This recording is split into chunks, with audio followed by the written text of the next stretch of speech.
Hey, bon matin, comment ça va, Jessica? Ça va bien. Ça va bien, ça Ah, roule? c'est pas mal une question à laquelle que j'ai toujours de l'hésitation à répondre. On dirait que ma tête, elle fonctionne toujours en deux points. Tu sais, ça va, mais la vérité, c'est que ça bouge beaucoup, mais ça va, tu sais. Fait que j'ai tout le temps de la misère à donner une réponse claire. Je te comprends. Je vais remettre en contexte un peu les gens de notre rencontre, première rencontre. On s'est justement parlé en 2019 dans le cadre du magazine Mindset Entrepreneur. Puis, on s'est parlé une première fois, puis après ça, on a vu que ça a cliqué. On avait deux esprits d'innovateurs, les deux. On avait des mêmes valeurs d'authenticité, d'être vrai, de faire bouger les choses en société. Fait que là, je disais, OK, faut vraiment qu'on fasse un article de cover avec toi. Fait que là, pour la mise en bouche, ton hobby, c'est Ovation. Ton travail, c'est ta contribution dans la société. Oui, exactement. Je m'appelle Jessica Lelière. Je suis PDG d'Ovation Technologie depuis août 2017 que j'ai fondé seule. Et puis, j'ai actuellement 34 ans et j'espère que pour les 30 prochaines années de la mission d'Ovation, soit aider la construction à Hmm. évoluer, ce 30 ans-là va se passer à la hauteur de mes aspirations avec beaucoup d'écoute de l'industrie par rapport aux stratégies qu'on apporte pour amener cette intégrité-là à l'intérieur. J'adore ça. Ben, c'est sûr que moi, je suis passionnée par transformer les choses. Mhm. Puis la construction, ça aurait pu être une autre industrie qui m'interpelle. Tu sais, à la base, Ouais. j'ai choisi la construction parce que il y avait une façon, tu sais, c'était du physique que l'humain avait comme empreinte, tu sais, au Ouais. niveau de l'écologie, au niveau de la croûte Ah, OK, terrestre, si OK. on veut, il prend de la place. Quelque part, c'est pour ça que je me suis dit que je voulais avoir un impact. Fait qu'au départ, tu sais, je suis allée au niveau de l'ingénierie mécanique pour être technologue spécialiste en mécanique du bâtiment et en simulation énergétique, que j'adorais vraiment. Par exemple, on avait l'habitude de tourner les points puis pour plein de notions politiques ou de mesures contractuelles qui, pour moi, ne faisaient aucun sens, aucune logique. En Mhm. fait, je comprenais leur sens et leur logique, mais pour moi, ça ne faisait pas de C'était pas sens puis éthique, de c'est logique. ça, Là. exactement. Ça ne fonctionnait pas et ça n'a jamais été cautionné par ma tête. Et puis ça, je ne pouvais rien y faire. C'était non, ce n'est pas ça que ça devrait être fondamentalement parce que je sais que mieux peut être fait pour que mieux soit ressenti. T'sais. Alors, c'est pour ça que je Ouais, me suis effectivement. comme évincée de ça. Mais la construction, alors comme je me suis initiée là-dedans pour cette raison-là, ben, après, j'avais toujours le désir que l'empreinte humaine par rapport à la construction prenne une autre forme. Mais là, je me rendais compte plus que jamais que ce qui m'avait heurté dans ce que je pensais être super génial et super beau, c'était vraiment au niveau de l'éthique, c'était vraiment au niveau Hmm. des processus, au niveau de la mise en place, au niveau des ententes contractuelles, au niveau des choses. Puis c'est là que je voyais par rapport au projet public, etc. Et là, j'ai fait comme, wow, là je pense que j'ai pogné un 2 minutes. Là, je pense que je viens de comprendre. Non, c'est qu'est-ce qui n'est pas éthique me motive. Pour que ça devienne éthique un jour. Moi, c'est ce C'est qui n'est ton pas but. éthique. Exactement. Alors, puis là, à partir de là, t'allumes la soupape de courage, t'allumes la soupape Oui, de là, résilience, la soupape de persévérance. Puis là, tu viens de faire un poney de guerre. une année 2020 un peu spéciale. Donc, il y a eu des gestions de crise, il y a des entreprises qui ont fermé, il y en a d'autres qui ont été ils ont fructifié. Au contraire, c'était très profitable pour eux, surtout en ligne, etc.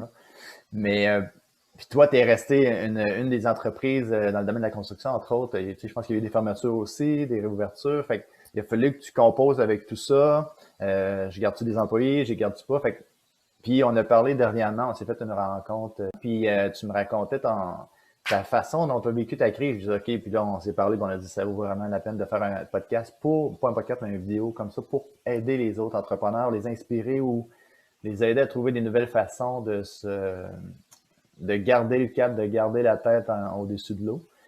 Tu as géré ta crise en gardant justement encore là ta vision de contribution, puis avec tes valeurs justement d'authenticité, puis de faire bouger les choses. Puis tantôt, on parlera du comment concrètement. Mais là, globalement, comment tu vois ça, comment tu as géré ça, puis avec quelle approche ou quel mindset, comme on dit. Ben, c'est sûr que, tu sais, si je peux faire Ouais. un petit cheminement là-dessus, en tout cas, parce que dans mon cas, ça a eu de l'importance. Peut-être que c'est pas le cas de tout le monde. Tu sais, moi, je suis issue de famille militaire à la base. Alors, c'est sûr qu'on est très très structuré, tu sais, voire très sévère, voire axé sur toujours un objectif, etc. Fait que, aussi, je le ressens que c'est quelque chose qui a toujours fait partie de moi, indépendamment de mon éducation, mais c'est sûr que mon éducation est venue un peu là, mettre la glu autour de ça. Alors, moi, c'est sûr que dans ma façon de penser, dans ma façon d'agir, faut toujours que ce soit lié à deux choses. L'objectif d'une première chose, mais un objectif qui est vraiment conditionnel à est-ce que ça répond à mon puissant niveau d'éthique, de besoin d'intégrité puis de transparence, parce qu'à partir de là, ça part vraiment du cœur. Puis avant que je commence à autoriser le droit à ma tête à m'aider à gérer, à prendre les décisions logiques, vraiment en lien avec... Alors, il faut que je sois confirmée que c'est vraiment toujours en lien avec mon éthique et mon intégrité. Après, c'est sûr que là, ça, c'est mon minding de base. Alors, peu importe l'industrie ou le choix ou la destination que je vais aller chercher, toujours, ça va marcher par rapport au cœur, puis ensuite la tête. Là, il arrive la crise, on se fait dire la première fois, tu sais, bon, vous devez partir telle heure, il arrive telle affaire aux nouvelles. En tout cas, c'était vraiment changeant. Je me souviens que le premier jour, c'était à la fin mars, on devait faire notre dernière journée, puis on nous confirmait que c'était à la maison à partir de ce soir-là. On n'a pas eu le temps de s'organiser, pas eu le temps dans ma tête là, de processer exactement à quoi ça allait revenir, tout ça. Par exemple, on s'est organisé rapidement, on a fait un communiqué à l'équipe, on les a rencontrés à leur place là, dans le bureau. On a quand même une surface à air ouvert, donc on s'est annoncé à eux tout ça. Bref, on s'en va à la maison, on s'organise dès le lendemain, dès le soir. Certaines personnes en direction mettaient des choses en place. Dès le lendemain, on était en place. Le fait qu'on travaille toujours avec des ordinateurs, nous, c'est qu'on travaille déjà avec des clients de cette façon-là. Alors, on a pris comme ce bagage-là, puis on l'a vraiment appliqué à nous autres à temps plein. Grosso modo, ça s'est bien passé. La crise, comment on l'a gérée, c'était pas nécessairement, nous autres, c'était pas l'inquiétude de la coordination du travail si les gens vont travailler. Vraiment, là, on a les outils pour que tout soit opérant, tout soit travaillé, puis que tout le travail se réalise vraiment. C'est pas, le truc était vraiment... Plus à distance, tu disais, OK, tout c'est bien fait. Exactement. La transition, c'est bien fait, mais il y avait quand même un réel défi pour vous autres, pour oui, parce que la première fois... La fermeture peut-être, tout, tu sais, ça mettait en risque un peu, ça mettait en risque l'entreprise là, quand même. Là. Exactement, parce que la première fois, là, ben, d'abord, il faut comprendre, on était au début de notre 3e année là, à Cannes. Si on était quelque part là-dedans, là, on est dans notre 4e année, mais en tout cas, ça se passe vite. Là. Même si on n'avait pas des ressources illimitées. Aussi, ben, je me demandais, au niveau informatique, on n'avait pas nécessairement des ordinateurs la première fois qui devaient sortir du bureau. Fait que, puis après, ben, il y a des chantiers qui ont arrêté. Ils n'ont pas été repartis tout de suite parce que c'était vraiment dans la première incertitude. Fait que la première vague, elle a été pire que cette vague où on a pris comme un peu malheureusement de l'expérience. Mais celle-là, elle a été incroyable parce qu'après, je ne pouvais pas compter sur les subventions qui étaient incertaines. À ce moment-là, c'était compliqué, même avec de l'aide au niveau de la comptabilité, tout ça, là, ça n'avait pas de bon sens. Il fallait miser absolument juste sur nous autres. Il fallait aller vraiment chercher nos mandats. Nos mandats ne venaient pas nécessairement cogner à notre porte parce qu'on développe un marché qui n'est pas connu encore. Ce service de gouvernance de projet avec des médiums numériques n'est pas nécessairement accueilli encore correctement dans la construction. Fait que les gens, ils se disent pas « Ah, mais où est Ovation? » dans certains moments. Alors, il fallait qu'Ovation dise « Hey, mais je suis là. » Puis là, c'était comme « Mais tu n'avais pas d'accès à rencontrer des gens à des endroits. » Fait qu'il fallait que tu le fasses. Fallait que tu fasses du PR par médias sociaux dans un moment où tu avais plus besoin que jamais, que tu étais comme dépourvu à ton poste de travail, mais c'est ça ta première crise. Fait que là, tu te dis, mais là, il y a de l'argent qui sort pareil, puis j'ai des payes à toutes les 2 semaines. Puis ça, je l'ai fait aussi, fait que je le vois très bien. Puis là, tu vois ton cash flow, puis là, tu vois tes contrats. Fait que, mais c'est sûr qu'on avait certains contrats qui avaient continué à rouler. Mais la première fois, par prévention, on n'a pas eu le choix de mettre certaines personnes à pied, qu'on a réengagé à l'intérieur de 2 mois, puis après ça, on a ramené tout le monde. Mais tout le monde n'aurait pu ne pas revenir, trouver une autre alternative, ou, je veux dire, plein de choses auraient pu m'arriver. Moi, j'avais ce stress-là à tous les jours. À tous les soirs, quand je dormais, mais j'avais la tête qui roulait, qui pensait au lendemain, etc. La première crise, elle a été... écoute, j'ai tombé sur mon pilote automatique, mais ça a été... c'est comme faire de la plongée en apnée, là, puis être sur le bord de ne pas pouvoir remonter, puis à un moment donné, le souffle, là, il coupe, là, ça commence à brûler à l'intérieur des poumons, là, tu sens qu'il faut que tu remontes. C'était pas mal ça pendant 2 mois, là, cette sensation-là là, de travail fort, puis aussi motiver des gens qui étaient inquiets. Même s'ils avaient confiance en nous, là, ils étaient inquiets. Alors moi, je suis inquiète, mais je ne dois pas être inquiète, puis je dois les rassurer, puis il faut, puis c'est ça être leader, c'est que tu peux pas, tu peux travailler en équipe avec ton équipe, mais quand c'est le temps de leur expliquer qu'ils peuvent être rassurés parce que, tu sais, il y a un excellent travail de fond qui se fait puis qu'ils peuvent dormir sur leurs 2 oreilles, eux autres, pour leur paye. Mais toi, tu le sais que de toute façon, c'est ce que tu leur garantis puis c'est ce que tu vas faire puis c'est ce qui va arriver. Mais tu le sais que pour qu'ils arrivent, par exemple, toi, tu vas pas compter tes heures dans la semaine encore moins qu'avant, tu le faisais en temps normal. Puis là, tu fais juste comme te sacrifier pour que ça arrive puis que les projets continuent, là. Et c'est ça qui est arrivé, c'est un sacrifice de soi comme entrepreneur parce qu'à un moment donné, dans mon cas à moi, je suis actionnaire seule. Peut-être pas pour tout le temps, on ne sait pas, mais pour l'instant, je le suis. Puis c'est correct comme ça, tout à fait. Simplement, je devais miser gros sur moi. Et puis, c'était pas trop lourd parce que j'ai été capable, grâce à ce stress, de voir que j'étais la bonne personne dans cette situation-là, Ça m'a beaucoup valorisé d'être vraiment à côté au pied du mur, là. Puis ça a été... alors, tu sais, ce sentiment d'être presque sur le bord de se noyer, c'est sûr que c'est avec un peu de recul là, que je t'en parle aujourd'hui. Dans là, 1 an, je voyais pas ça du tout comme ça. Mais aujourd'hui, je me passerais pas d'avoir frôlé la mort, disons. Parce que ta façon, quand on s'en parlait hors entrevue aujourd'hui, mais tu m'en reparlé, c'est ton mindset, ton approche face aux défis, toi, ça te nourrit plus que ça te fait peur. Pour certaines personnes, ça va tellement être trop stressant, ça va les envahir. Puis ils vont voir plus pas des problèmes, ils verront pas les solutions nécessairement aux problèmes. Toi, c'est le contraire, avec ce que j'appelle le military mindset. Mais ta façon de focusser à long terme, d'y aller avec des objectifs, que tu vas me parler davantage, mais c'est vraiment, ça l'aide justement à focusser sur qu'est-ce qu'il y a à faire maintenant. Puis, ce que tu me disais, c'est que ça te nourrit, toi. Explique-moi ça un peu plus. Comment ça que ça te nourrit tant que ça, le stress élevé comme ça? Ça, c'est sûr que c'est difficile à expliquer, parce que autant il peut y avoir des gens qui pensent être faits pour le stress puis qu'ils sont capables d'en gérer un peu, autant ils ne se rendent pas compte qu'est-ce que ça peut avoir comme effet à l'intérieur d'eux autres. Moi, dans mon cas à moi, c'est sûr que comme tout humain, le stress fait quand même certains effets sur mon corps. Par contre, quand il y a des éléments qui sont complexes, contraignants, inquiétants, qui peuvent mettre les choses en péril, qui peuvent avoir des conséquences peut-être négatives si c'est pas bien réfléchi dans le moment, même si on n'était pas préparé au scénario qui arrive, il y a quelque chose en moi encore là qui est dans mon instinct et peut-être dans mon éducation aussi, en ce sens que quand il arrive quelque chose qu'on n'est pas préparé, ne pas trouver une solution, c'est pas une option. Baisser les bras puis se dire, écoute, je pense que j'ai tout essayé. T'as pas tout essayé tant que t'as pas tout essayé. Puis c'est presque impossible de tout essayer, d'avoir tout essayé. T'sais. Ma tête, elle me dit tout le temps que quelque chose de plus peut être fait, que quelque chose, qu'un appel de plus, qu'une recherche de plus, qu'une action de plus, que mobiliser plus de personnes autour des objectifs aussi, interpeller les gens. Fait que rassembler autour d'un plan de match et puis ne pas se dire que ce plan de match ne fonctionne pas, alors on a tout essayé.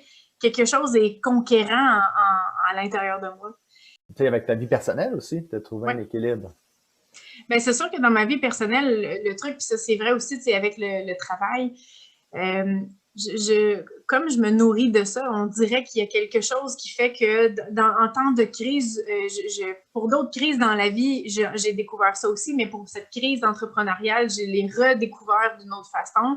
C'est sûr qu'au niveau, d'avoir quelqu'un, si tu veux, d'avoir quelqu'un qui est la bonne personne pour toi dans ta vie puis qui comprend ta réalité, que tu seras peut-être pas toujours là, que des fois tu dois finir à 3 heures, mais tu vas finir à 21 heures le soir parce que ça m'arrive encore cette semaine, ça m'arrive tout le temps. J'arrive pas à finir tôt, j'ai des charges de travail. C'est pas toujours comme ça, mais là, je suis encore dans un pendant de la deuxième vague où il faut encore relever énormément les choses. Avoir ce côté de compréhension d'un côté, Fait que quand on a du temps ensemble, puis les fins de semaine, on est capable de passer un meilleur temps plus centré exactement sur nous. 100%, exact. Et puis c'est de comprendre aussi que quand tu es avec un entrepreneur ou une entrepreneur, à un moment donné, c'est vraiment pas que cette personne-là passe en deuxième ou que ta famille passe en deuxième, mais il y a quelque chose d'important puis de viscéral que tout entrepreneur inné ne peut pas nier, c'est que l'appel est important. C'est comme quelqu'un qui travaille, par exemple, au niveau des services d'urgence. Un pompier ne se posera pas la question, il va y aller. Là, une police va y aller faire ce qu'elle a à faire. Un ambulancier, pareil. Un entrepreneur, pareil. Quand il y a l'appel d'urgence, tu y vas. C'est comme ça. Tu peux rien y faire. À moins de travailler à ton compte, tu es toute seule ou dans ton cas, tu avais une entreprise, puis tu as des employés, tu as une responsabilité, tu as des contrats qui sont engagés, puis tu as une éthique aussi à travers tout ça. Puis fait que c'est tout ça qui fait que ça te booste justement à aller chercher, justement, à te dire qu'il n'y a pas d'incapacité à régler ce problème-là. Au contraire, tu vas chercher vraiment toutes les solutions que tu peux jusqu'à temps que ça marche, justement. Là. Pour moi, ma gang, là, Stéphane, c'est comme ma famille. Ouais, tes employés. Moi, je m'en occupe. Écoute, si jamais il manquerait quelque chose à quelqu'un, écoute, j'irais y porter du lait, là, à la limite, peu importe de où je pars, pour des niaiseries comme ça. Je veux dire, à un moment donné, il faut même que je me retienne dans les comment je pourrais dire, le degré d'appréciation, parce que je témoigne beaucoup le fait quand quelque chose est bien fait, quand quelque chose va bien, quand les choses sont bien compris, quand on se relève, quand on avance, on apprend de ses erreurs. J'aime ça être positif dans ce que je leur amène. Ça implique quand même de voir les deux côtés de la médaille. Fait qu'on fait face quand même à la chanson en général, mais c'est sûr que de les voir travailler, puis de les voir se donner corps et âme pour Ovation, pour croire en une mission qui est d'abord atypique, qui veut amener beaucoup d'intégrité à l'intérieur d'un domaine qui est très conservateur à certains égards quand même au niveau de la conception. On ne se le cachera pas, là, évoluer dans la construction, c'est à quelque part difficile de faire les choses différemment puis de revoir le statu quo. Ces gens-là sont passionnés également de ça. À partir de là, on a quelque chose qui nous lie là, de spécial. Puis j'ai créé Ovation, mais j'en fais partie. J'ai pas créé Ovation pour être une entrepreneur qui est détachée puis qui fait simplement grossir avec une certaine hiérarchie, avec des gens en poste, avec du travail qui se fait, puis être déconnecté de ça. Moi, je suis quelqu'un qui est très connecté au plancher, qui était connecté aux gens, à mes clients également, à mes projets. Puis ça, c'est important pour moi de ne pas avoir l'impression que je les traite comme des numéros, de ne pas avoir l'impression que je les traite comme si c'était juste un projet ordinaire ou des gens ordinaires ou que ça allait de soi. Et premièrement, je travaille aussi tout le temps avec l'effort, je ne les prends pas pour acquis. Eux autres, ils sont là grâce à que j'ai fait le pas pour monter une entreprise atypique. Alors, ils ont pu quitter les emplois typiques qu'ils avaient pour aller vers cet univers-là qui est complètement différent de ce qu'on retrouve comme modèle d'affaires et comme réalité au travail. Par contre, en même temps, s'ils n'étaient pas là, j'étais pas là. Puis ça, c'est quelque chose qui nous lie beaucoup, qui nous soude. Puis c'est quelque chose que je veux défendre corps et âme. Alors, peu importe les difficultés que je traverse, mais c'est sûr que moi, ce cocon-là, ce noyau-là, je vais toujours le défendre incroyablement. Là. Tu dis que, justement, vous y allez pour la cause. C'est ça qui vous unit, aussi, en quelque sorte. Ovation a été créée pour une cause et non pour faire de la business, faire de l'argent, puis servir des clients. Oui, servir des clients, mais dans un but de changement de... tu peux m'en parler un peu plus parce que je t'ai pas présenté encore beaucoup, je trouve, à ce niveau-là. Ovation, c'est quoi pour toi? Parce qu'il y a une contribution dans la société que tu vas emmener. Il y a beaucoup de changements. C'est pas pour rien qu'on t'appelle la Hélène Musk dans le milieu de la construction. C'est parce que ta vision, elle est pas juste d'offrir un service, mais si ton service, à un moment donné, tu veux l'offrir, c'est ce que je comprenais. S'il y a une limitation au niveau des subventions, s'il y a une limitation au niveau, exemple, de former des employés, ben c'est toi qui vas tout créer. Tu vas même travailler avec le gouvernement pour créer des nouvelles subventions, pour aider encore plus les entreprises comme la tienne, entre autres. Puis c'est ça qui est fantastique, c'est que tu fais bouger les choses à tous les niveaux. Puis ça dérange. En tout cas, ça a dérangé longtemps dans le milieu de la construction depuis que tu es là en 2017. Oui. Fait que c'est ça. Fait que tu étais comme dans un atypique puis atypique. Il y a comme atypique dans ton service, mais atypique aussi on change tout pour que ça aille mieux, pour qu'il y ait moins de corruption, plus d'intégrité dans ce que vous faites, Fait que toi, tu y crois beaucoup, puis ton équipe est embarquée avec toi. Ils sont pas là juste pour leur job, au contraire. Ils sont pas là pour leur paye. Ils sont là pour la cause. Fait qu'aller travailler ailleurs, c'est quasiment plus une option pour eux, là, dans le sens là. Fait qu'ils veulent être avec toi, donc ils sont prêts à comprendre que dans le temps d'une crise, on serre les coudes, puis on travaille ensemble dans ce but-là, tu sais. Oui, c'est vrai. C'est vrai que l'équipe qu'on a est très résiliente. Tu sais, je dis pas que, par exemple, c'est facile pour eux parce que d'abord, tu sais, avant d'expliquer un peu plus ce qu'on fait, puis terminer un peu sur la crise, faut comprendre une chose, tu sais, il y a eu dans la première vague puis dans la deuxième vague des mises à pied temporaires. Par exemple, chacune d'elles, donc incluant la deuxième, tu sais, ce qui était préventif, tout est revenu à la normale, même qu'on engage du nouveau personnel qui arrive dans les quelques prochains jours. 2 nouvelles personnes sur 4 attendues. Fait qu'on est dans une portion très, très bizarre, en fait, mais en même temps, ça va bien dans le chaos. Eux autres, par contre, ont été confrontés, cette équipe-là, à certains ont dû faire partie des mises à pied temporaires, pour certains 2 fois plutôt qu'une. Puis les autres qui restaient en poste, c'était du travail très intense qui était planifié. Les livrables que j'avais, les objectifs que j'avais à leur donner, le travail qui était à faire autour de ça, c'était vraiment motivé là, en forme de troupe, là. On agissait en troupe, on enlevait nos chapeaux de travail qu'on a et là, on mettait un chapeau à tout faire. Et puis là, c'était vraiment des nouvelles tâches qui étaient dispersées. C'était vraiment de l'aide à différents niveaux.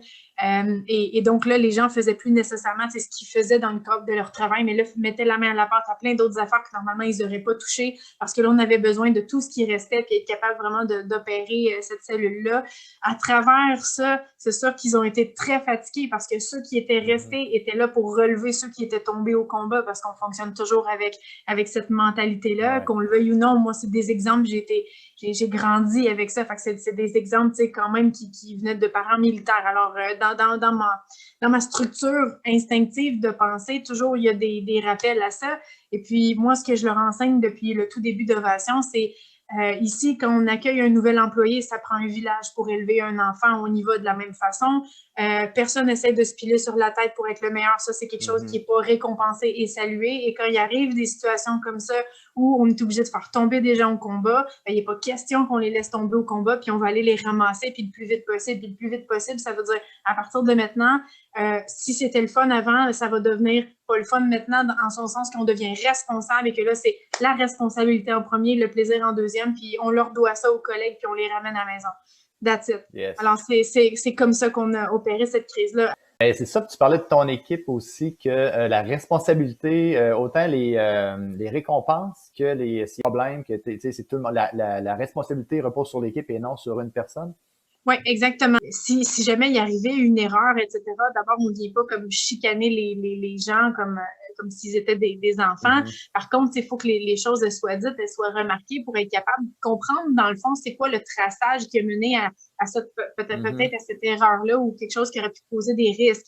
Mais après, c'est vraiment de façon collective qu'on rattrape ça. Et donc, quand on s'en parle d'un élément comme ça, eh bien, on va s'en parler avec tout le monde parce que l'idée, c'est pas de rencontrer la personne seule pour vous dire, ben écoute, t'as fait ça, puis il s'est passé ça, et là, on n'accepte pas ça. Ça dépend. Là, on parle pas de relations avec des éléments au niveau des ressources humaines. On parle vraiment au niveau du travail, de l'exécution, avec qui cette équipe-là, il y a des directeurs en place pour bien les aligner. Fait que c'est pas juste la faute de la personne au niveau de l'équipe technique, mais aussi il y a de la responsabilité en direction.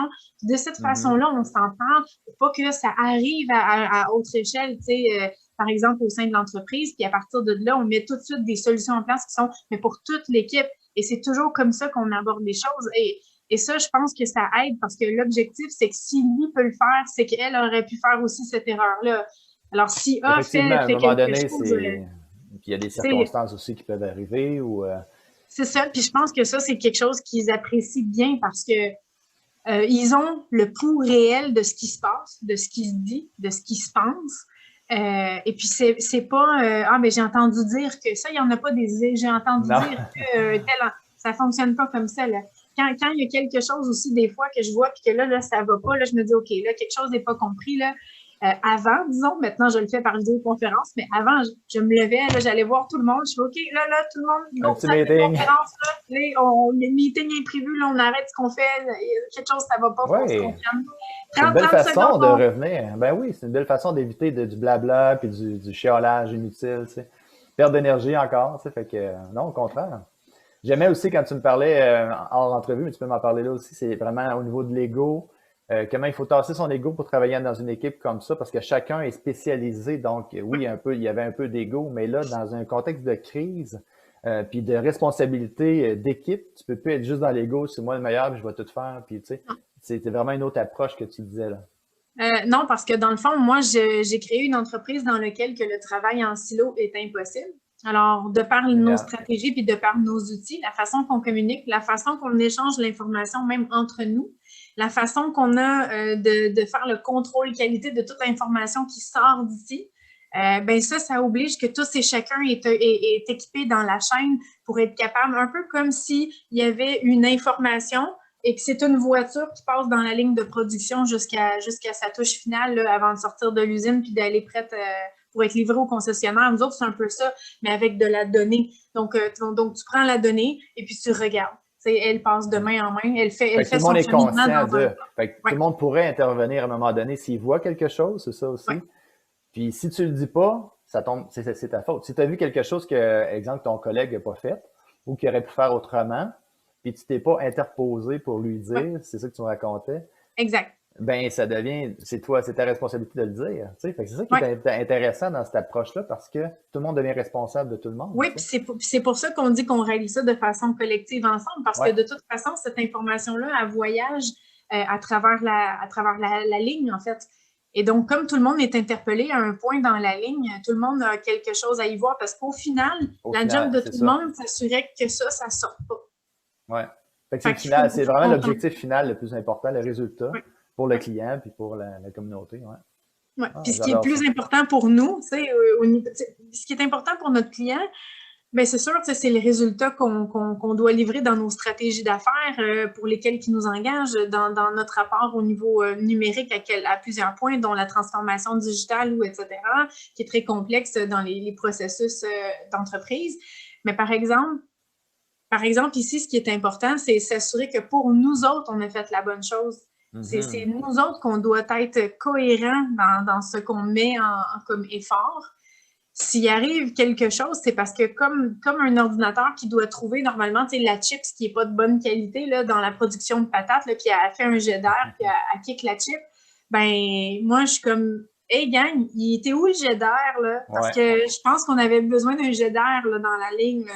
Est-ce que ça se peut-tu qu'il y ait quelqu'un qui a oublié de souffler sa patate? OK? Tu sais, fait que... La patate est passée. La patate est passée, là. En fait, c'est ça, c'est vraiment une perspective globale. Mais juste pour que les gens comprennent bien, parce que c'est pas un service très spécifique, tu es toujours dans l'innovation. Fait que même ton rendu, là, ça se peut que tu aies fait ça pour un client, puis le prochain client qui a un besoin semblable, ça va être toujours un peu plus innové, un peu plus innové, un peu plus. C'est ça que je comprends. Fait que, automatiquement, c'est pour ça que tu es rigoureuse dans ton approche, puis je veux vraiment bien expliquer aux gens, parce que c'est vraiment un apport qui est sain dans l'équipe aussi. C'est que ça l'aide à être toujours en mode solution, en mode, puis plus loin que ça, c'est en mode, tu sais, proactif, tout le temps, tout le temps, tout le temps. Puis, ce que j'aime aussi dans ton approche, c'est que tu n'acceptes pas l'échec. Explique-moi un peu plus. Ben, c'est certain que, tu sais, dans une réalité où notre propre réalité d'entreprise implique, à partir du jour 1, de savoir que le changement, c'est quelque chose qui fait partie du pain quotidien ici. On peut pas être... Quelqu'un qui a besoin d'une zone de confort ne pourra jamais travailler ici. Parce que ici, la zone de confort, c'est d'être confortable avec ce qui n'est pas une zone. Donc, le changement, c'est perpétuel. Dans le changement. Exact. Une fois qu'on le comprend, ça, puis une fois qu'on est à l'aise avec ça, naturellement, on va être porté à être en mode solution. Pourquoi? Parce qu'on doit être en avant de la parade. Notre objectif, c'est d'inspirer. Notre objectif, c'est d'aider les industries à monter des marches vers cette innovation-là. La construction est une industrie qui est bien en retard à partir des autres industries qui sont innovantes, comme l'automobile ou l'aéronautique, et puis il y en a beaucoup d'autres. Mais à partir de là, la seule raison pourquoi elle est longue à changer, c'est parce que déjà, les gens, ils se demandent, ben s'ils font déjà de l'argent, pourquoi on changerait quelque chose qui fonctionne? Tout le monde fait de l'argent, ça va bien. Fait Mais que pourquoi mais changer, tu sais? j'irai pas nécessairement sur ce terrain-là parce qu'il y a Ouais. vraiment plein de raisons et ça s'explique et ça se défend en contrepartie, puis c'est pas nécessairement justifiable d'en rester là, non plus de dire qu'on veut innover en construction, mais en faisant pas vraiment les bonnes choses pour montrer qu'il y a une tentative d'innovation. À un moment donné, je pense quand faut y aller, il faut prendre le taureau par les cornes, c'est ça qu'on fait ici. Alors, dans les processus qu'on met en place, notre propre organisation, notre propre structure d'entreprise, les médiums, outils, stratégies qu'on opère entre nous doivent constamment changer. Alors, nous autres, quand on dit changer, c'est pas parce qu'on change d'outils à chaque semaine ou de logiciel ou quoi que ce soit, là. C'est plutôt dans la façon de le penser, dans la façon de travailler l'information, dans la façon de la cautionner, de la façon de l'extraire, de l'utiliser, de l'envoyer faire autre chose. Alors oui, ça doit être repensé. C'est quelque chose qui vient avec l'aspect informatique, avec l'aspect mathématique, de travailler avec de la donnée numérique, si on veut. Encore, il s'agit d'une donnée qui est pour être matérialisée en argent ou matérialisée en bâtiment ou matérialisée en quelque chose d'autre. Donc, ce qui semble intangible dans notre travail va finir par prendre une proportion physique, là. Alors, c'est ça qu'on veut. C'est entre la portion intangible et la portion physique qu'il y ait une transparence, qu'il y ait une fluidité, une continuité logique, là, de vrais efforts mesurés mis à la bonne place, et puis que les clients ils soient conscients aussi qu'ils ont une imputabilité à l'intérieur du résultat. Alors, le client a sa part de responsabilité. Alors, quand on travaille avec justement des donneurs d'ouvrage, des investisseurs, c'est sûr qu'on vient les responsabiliser, de leur faire voir les choses d'une autre façon, là, avec leur professionnel en droit et tout ça, pour bien comprendre que à un moment donné, on ne peut pas changer d'idée à tout devant, tout bord, tout côté dans un projet. C'est important d'avoir une ligne là, sur laquelle on se tient, de se poser les bonnes questions. C'est sûr qu'il ne peut pas avoir zéro changement, mais quand même, là, les plus gros changements doivent être évités, puis ça doit être réfléchi avant. Quand on est incertain du projet dans un ensemble, c'est pas au moment de se lancer, là. Ça veut dire là, faire ce projet-là pourrait avoir des risques énormes à cause de ce changement d'idée-là, à cause qu'il faut que ce soit bien travaillé puis bien prononcé au niveau de tout l'effort numérique qui va être fait dans la gouvernance de projet, dans la gérance de construction, dans la mise en place, la mise en opération des bâtiments, etc.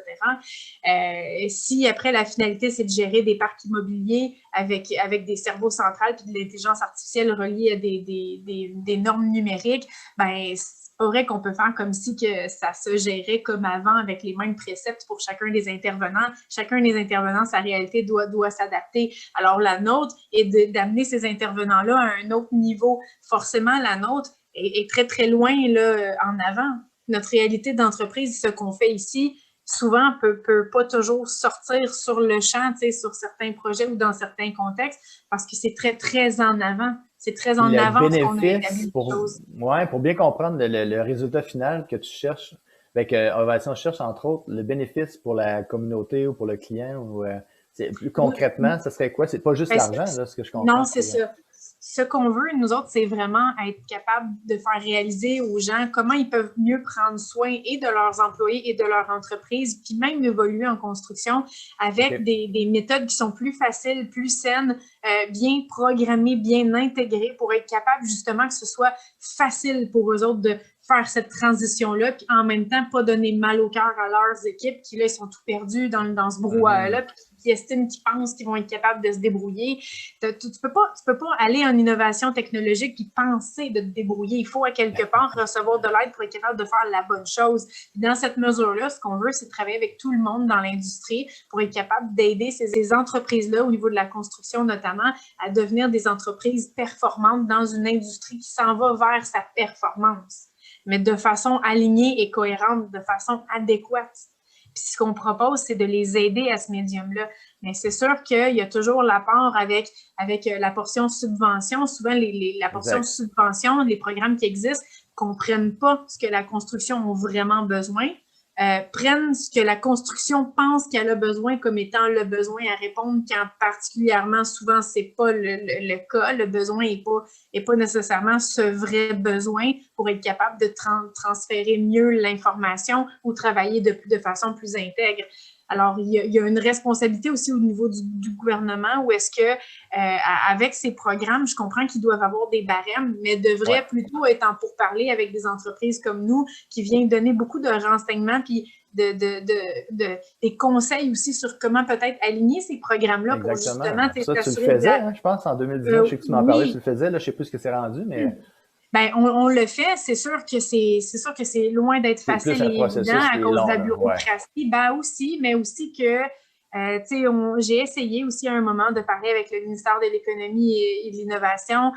J'ai parlé avec quelques personnes de son cabinet.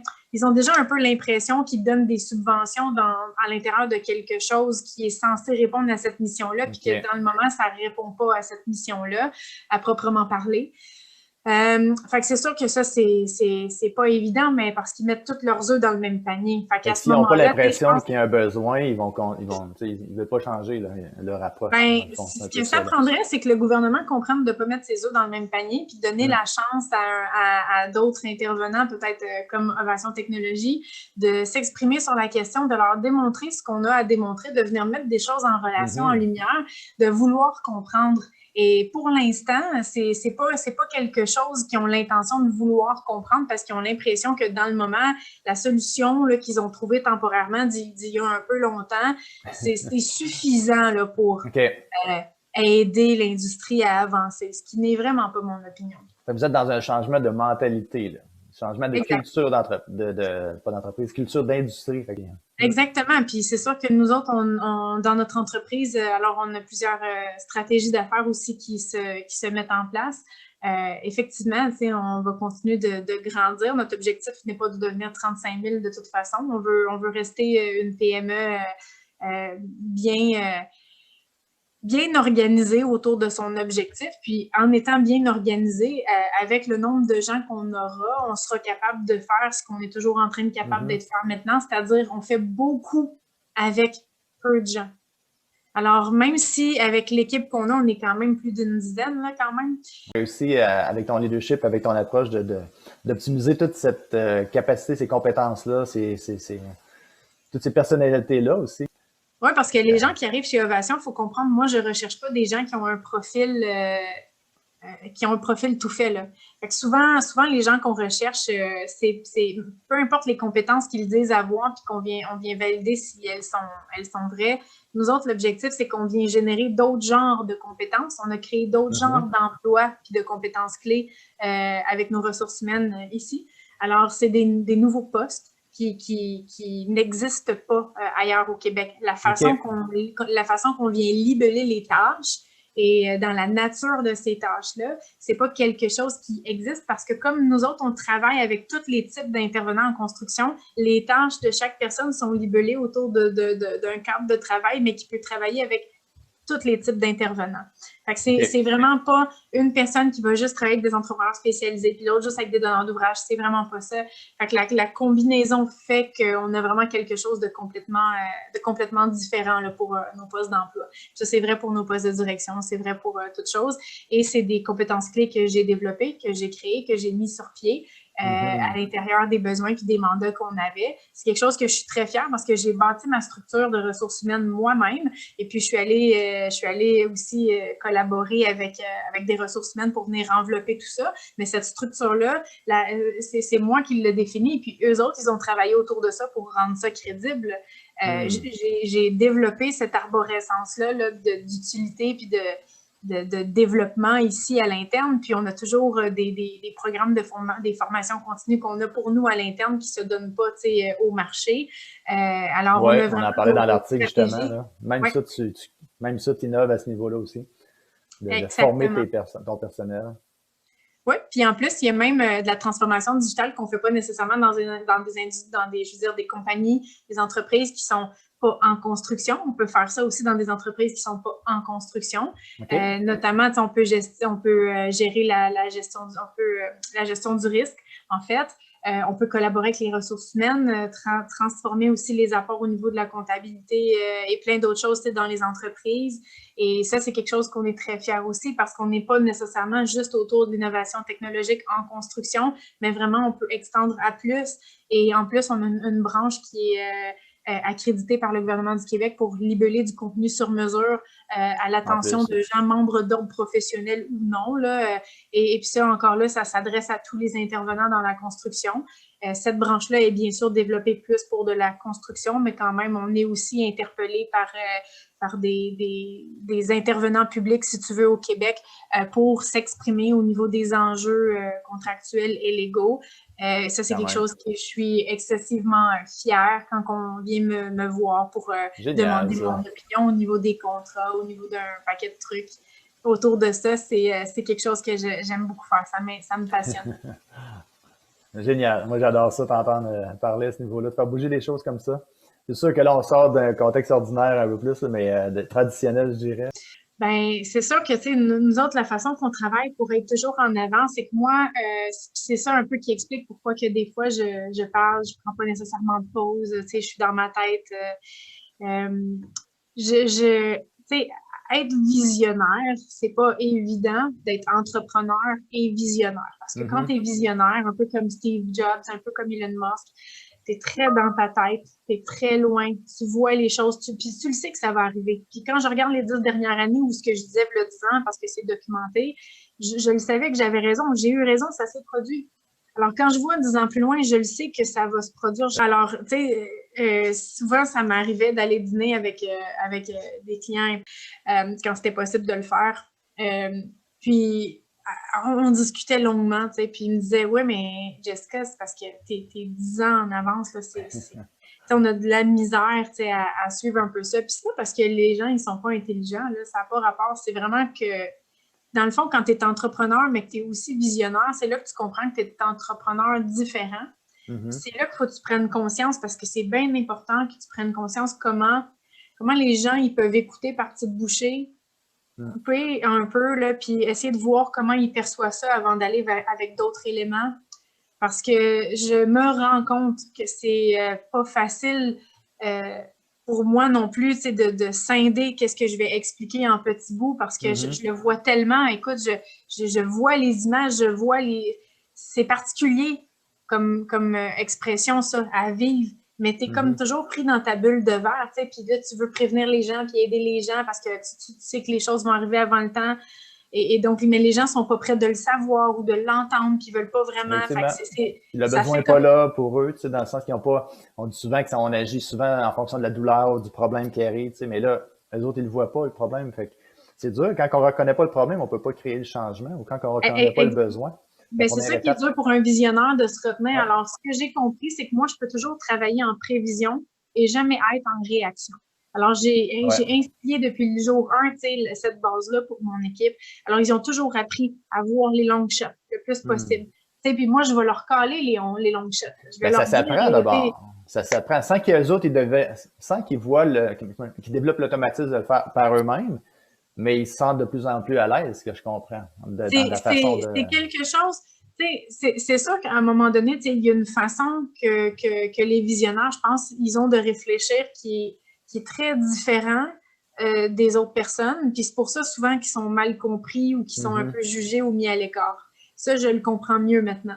En tout cas, avec les gens que je vais chercher, comme qu'eux autres sont aussi des profils atypiques, ils ont plus comment je pourrais dire, la bienveillance de comprendre justement les bouts qu'ils peuvent aller chercher puis s'en servir justement pour voir le plus qu'ils peuvent, les long shots qui les concernent. Puis comme ça, ils sont capables d'avoir une vision d'ensemble plus grande. Puis aussi, c'est des gens, comme je dis, ils sont atypiques. Alors, forcément, il y a des choses comme ça qui les touchent. Alors, on se comprend. Et sont capables, après ça, eux autres, d'être un peu comme l'hybride entre moi et souvent le client parce que moi, je comprends que ma vocation, mon travail, c'est vraiment de m'assurer que Ovation répond à un besoin plus grand au niveau de cette industrie-là, mais en tant qu'humain.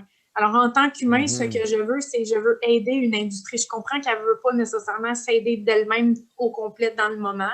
C'est quand même que je suis disponible pour le faire. C'est quand même que c'est ma passion. Alors, quand je travaille chez Ovation, même si c'est le chaos, même si, écoute, il faut gérer des crises, je veux dire, moi, je ne vois pas je vois pas ce c'est pas ça qui peut arriver à me fatiguer. Le fait, moi, ça aurait été plutôt le fait que si j'avais pas compris c'est quoi d'être visionnaire, puis c'est quoi d'être dans sa bulle de verre, mais comment faire un petit trou pour qu'on t'entende quand même, puis d'y aller par petits morceaux. J'aurais juste resté dans ma bulle de verre, toujours en train d'avertir les gens. Ben non, fais pas ça, il va arriver ça. Mais les gens, ils m'entendent pas à l'extérieur. C'est une belle image, ouais. Ça aurait fini par peser lourd si j'avais pas fini à un moment comprendre que c'est correct, je suis comme ça, j'ai ma bulle, mais qu'à quelque part, je peux quand même faire un petit trou, puis je peux quand même dire un peu à la fois pour que ça se passe graduellement. Et moi, je travaille beaucoup comme ça. Ça, c'est mon défi de visionnaire, en plus d'être entrepreneur. Fait que mon côté entrepreneur, lui, il s'amuse à l'intérieur d'Ovation. C'est pour ça qu'Ovation, c'est un hobby à quelque part. Même si je fais que ça, avec le peu de vie familiale que j'ai, même si Ovation prend tout ça, ça reste que de façon viscérale, j'en ai besoin. Je suis pas... Je dois faire ça. Je le sais que je suis dans les bons souliers d'être entrepreneur pour gérer tout ça. J'ai pas de problème à gérer tout ce qui se passe autour de moi, à collaborer avec tous mes professionnels, à prendre les décisions qu'il faut dans le temps qu'il faut, même avec pas de temps si j'en ai pas. Mais à travers ça, j'ai compris que ma vocation, donc à quoi je suis vouée, c'est vraiment d'être visionnaire. Et comme visionnaire, il faut que j'apprends à m'exprimer d'une façon différente qui se travaille aussi. T'sais, autant que mes gens, l'équipe avec qui je travaille, ils apprennent à regarder un peu comment évaluer des long shots. Ça, c'est quelque chose que je peux travailler avec eux autres, mais je peux pas leur donner ma tête à ma place, là où est-ce que les années d'avant se passent. Puis moi, il faut que j'apprenne à canaliser ça pour pas que ça devienne, que ça me consume au complet. Parce qu'on dit souvent que le génie est proche de la folie, à quelque part, fait qu'on veut pas s'en aller vers ça, mais ça reste que il n'y a pas d'autre mot, selon moi, de le dire. Juste des visionnaires, mettons, ils pourraient vraiment comprendre qu'ils ont de la misère, des fois, à interagir avec les gens autour parce qu'ils veulent jamais faire de gaffe, mais les gens, ils ont des perceptions des fois réductrices ou un peu de mettre à l'écart ou d'être intimidé des fois par la quantité de mots ou d'informations qu'on va dire dans des courts laps de temps puis qu'on ne fait pas exprès parce qu'on a beaucoup de choses dans la tête. Alors, mettons qu'on repart du principe où, à la base, les gens ne savent pas que je suis visionnaire, mais ils savent que je suis entrepreneur. Exact. Ils ne savent pas la définition. Chacun a sa définition aussi. Puis quand ils me côtoient, ils font... C'est ça, c'est quand ils me côtoient, puis que là, les gens peuvent se dire, mais coudonc, dis donc ben de mots à la minute, elle prend pas de respire. Puis là, ils me disent, écoute, prends le temps de respirer. Mais moi, je suis comme, mais je manque pas d'air, là, je respire par toutes les pores de ma peau, ça va très bien. Je vais continuer. C'est une autre façon de respirer. J'ai vraiment comme, je suis comme, mais pourquoi je manque pas d'air, je suis pas rouge, tout va bien, est-ce qu'on peut continuer? Qu'est-ce qui se passe? Mais c'est ça que j'apprends à tranquillement faire un petit pas de recul là-dessus, puis essayer de m'adapter à dialoguer. L'autre chose aussi, c'est que quand on est visionnaire, c'est que souvent les gens pensent qu'on n'écoute pas, mais souvent c'est qu'on va vraiment savoir ce qu'ils peuvent penser avant, puis on l'a comme écouté, mais ils l'ont pas dit. Mais eux autres pensent que c'est quand ils disent qu'on écoute. Qu'on entend, c'est ça. Nous autres, on se rend pas compte, mais on a écouté bien avant qu'ils le disent, puis on savait. Et puis, ça va très vite dans la tête. C'est beaucoup d'observation. Hein. Je suis un visionnaire aussi, puis je pense qu'on voit une vision un peu plus globale, puis on a beaucoup d'informations. Fait qu'on est capable de deviner ou de voir moi, je dis souvent ça, je vais repérer des marchés potentiels à développer, exemple, dans le web, tu sais. Les gens, ils restent surpris, mais c'est ça, c'est que je prends l'information puis je dis, tiens, il y a un vide, là. Moi, je le vois il est clair, il y a un besoin là, tu sais, on pourrait l'expérimenter, on pourrait l'essayer, tu sais.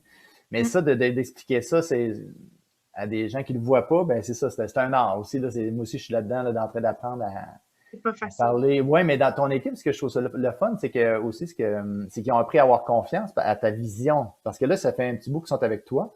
Fait que veux pas, si tu as dit des choses que dans 6 mois ou 1 an, ça va se passer à peu près comme ça, puis qu'ils voient que c'est rendu comme ça, Ben, c'est comme ça Il y a depuis 4 ans. c'est ça, ben justement. Fait que là, ils peuvent dire, OK, là, Jessica elle est pas dans le champ, tu sais. Fait qu'on on va l'écouter, on va s'ouvrir un peu plus, puis on va travailler avec elle, puis on va lui donner le meilleur de soi-même, tu sais. Puis au contraire, pour contribuer justement à sa vision, tu sais, et non juste à elle ou à l'entreprise. Tu sais, c'est ça que j'en comprends, là, de ce que tu me dis, là. Justement, ton fameux programme de sauvetage, là, pour justement gérer cette crise-là.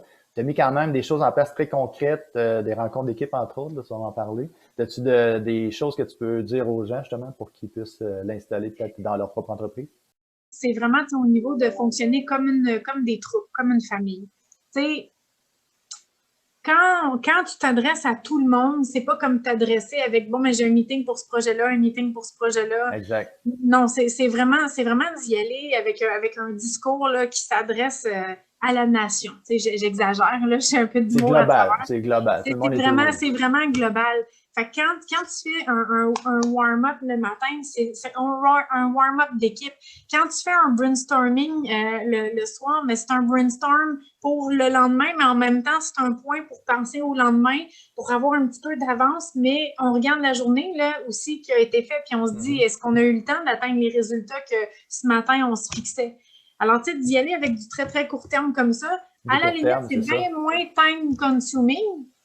C'est régulier, mais en même temps, ça te permet que c'est pas après 2 semaines de travail que tu te rends compte que finalement, on était dans le champ puis on a mis les efforts, les heures, puis après ça, on peut pas facturer telle affaire parce que là, finalement, on sait pas comment arriver à justifier ça parce que ça a été un petit peu de laisser aller. Puis, tu sais, il y a une structure, on a une routine bien mise en place, même si les gens travaillent de la maison. Ben, écoute, le travail, nous, il est tout le temps planifié d'avance ici. Alors, les horaires des gens sont déjà faits à l'avance. Ils savent déjà sur quelle tâche, qu'est-ce qu'ils travaillent comme document ou qu'est-ce qu'ils travaillent comme projet numérique, etc.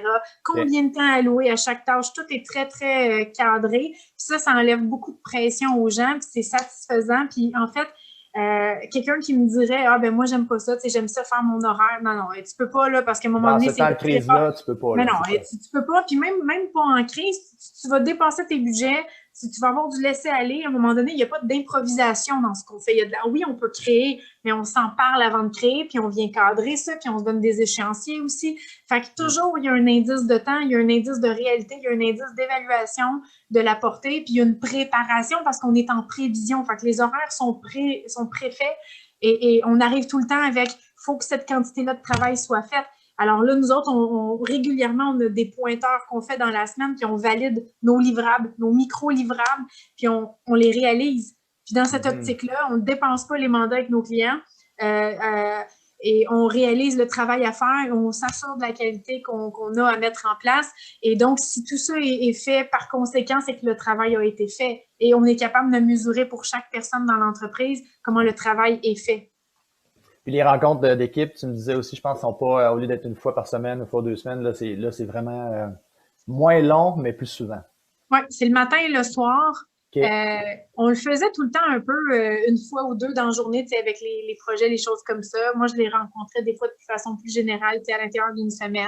Mais au niveau des directeurs de mandat puis des opérations, tout ça, ben, c'est sûr qu'ils vont rencontrer les gens vraiment ce qu'on appelle la quotidienne. C'est d'ailleurs un client, un très, très bon client gros au Québec qui me partageait cette réalité-là. On faisait déjà quelque chose d'un petit peu similaire, mais de façon très précise. Ce qu'il me partageait, c'était au niveau de ce qu'on appelle la quotidienne, c'est-à-dire un 15 minutes le soir, on s'adresse à tous, puis un 15 minutes le matin, on s'adresse à tous. Où on s'en va le matin dans la journée, puis qu'est-ce qu'on a fait dans la journée? Est-ce qu'on se retrouve là? Est-ce que Pac-Man bouffe le fromage? Ben, c'est ça qu'on fait. Puis à date, ça va très, très bien. Ça porte les fruits que ça a à apporter. On se voit plus, donc on se parle plus. Ça, c'est rassurant. Puis aussi, même si on est en télétravail, autre que moi qui est au bureau toute seule. Mais sinon, autre qu'au télétravail, ben, les gens, au moins, ils savent qu'ils peuvent compter sur des collègues. On a un mécanisme d'aide à l'interne. Alors, les seniors qui aident les plus vieux, etc. Fait qu'il y a toujours de l'aide technique, du support technique à l'interne qui est prévu pour les gens. Ah, génial. C'est de mettre ça en place aussi. Okay. Parce que les gens ne peuvent pas prétendre tout savoir, puis c'est dur tout savoir dans une façon que nous autres, on ne travaille même pas comme les autres personnes, là. On Exactement, va ça, aider en plus, l'industrie, ça mais change, fait que ça élimine. ils ont besoin d'avoir ça de générer. Fait qu'on on a été capable de générer ça en plus.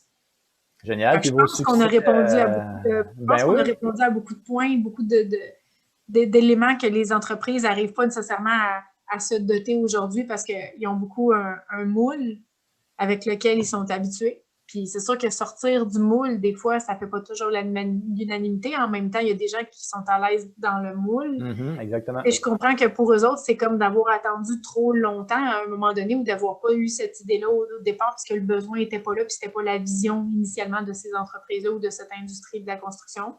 Mais je pense que plus encore, plus maintenant qu'avant, je pense que les entrepreneurs dans la construction, puis là, je parle de tout, là, et des professionnels donneurs d'ouvrage, je parle de tout le monde, aurait vraiment avantage à comprendre de ne pas juste le dire, de faire des petits gestes à l'intérieur de la compagnie, mais qu'une transformation digitale bien réussie, puis pas opérée par des gens à l'interne, qui n'ont pas la vision globale, ça pourrait être bénéfique pour eux parce que assurément que ça les aiderait à comprendre tous les points que la transformation vient toucher parce que c'est tout le monde. C'est pas vrai que c'est juste les gens techniques, c'est les équipes de projet, c'est pas vrai. C'est tout le monde dans l'entreprise que ça touche de manière intrinsèque ou collatérale. Puis ça, plus tôt ça va être compris, plus tôt ça va être accueilli, plutôt est-ce qu'ils vont pouvoir faire un plan de relance là-dessus qui peut se faire quand même graduellement, qui n'est pas one shot. Ben, à partir de là, je pense qu'ils vont y gagner beaucoup plus et ils vont avoir des meilleures compétences aussi dans la matière en termes de rétention de personnel parce que la génération qui arrive pour prendre la relève en construction a besoin de transparence, a besoin d'intégrité, a besoin que ce soit logique et clair, a besoin que ce soit expliqué et pas sommarisé. Fais ça, puis c'est ça. C'est ça. Il faut qu'il y ait une portée vraiment au niveau du sentiment. Est-ce que j'ai raison de faire ça? Puis ça, à un moment donné, à faire ça aussi. Puis... Exactement. Puis avant, c'était plutôt, ben écoute, on fait ça pour telle raison, mais on peut pas, c'est comme ça. C'est comme ça. Exactement. Mais ça marche plus. C'est comme ça avec la génération d'aujourd'hui. Yeah. Wow. J'adore ça. Ah, ben merci, c'est le fun. Merci de ton temps. Ça m'a fait plaisir et ça m'a chauffé un matin. Là, je suis prête à la guerre. Oh, right now, yes! OK, à bientôt. Bye bye, Stéphane. Bye.